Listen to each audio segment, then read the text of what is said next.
આજે આપણી સાથે કેનેડાથી જે રહે છે અને સુરતના પેશન્ટ છે તે આપણી સાથે છે. કાલે પાઇલ્સની સર્જરી ઓપરેશન લેઝરથી કરેલું છે. તો આજે આપણે એનો અનુભવ જાણીએ. બોલો, કેવું રહ્યો તમારો અનુભવ? મારો અનુભવ બહુ જ સારો રહ્યો. મને ઓલમોસ્ટ આ વસ્તુ છેલ્લા 4-5 વર્ષથી હતી અને આની સારવાર માટે મેં કેનેડામાં બી માઇનર ટ્રીટમેન્ટ ને પ્રોસિજર કરાવી હતી, પણ એનાથી સિચ્યુએશન સુધરવાને બદલે વધારે ખરાબ થતી રહી હતી. તો તમે 3-4 વર્ષથી કેમ છો તકલીફમાં, પણ તમે છતાં બી સર્જરી ના કરાવી, એનું શું કારણ? તમે કેનેડામાં તો 7-8 વર્ષથી છો ને?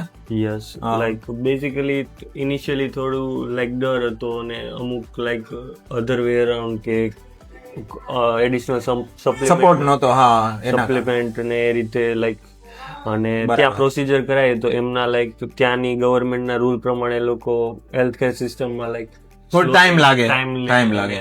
વેરેઝ આપણે ઇન્ડિયામાં અહીંયા ઈઝી થઈ જાય. તમે કાલે ઓપરેશન કરાવ્યું, આજે 24 કલાક પણ થયા નથી, તો આપનું કેવું લાગે છે અત્યારે દુખાવો?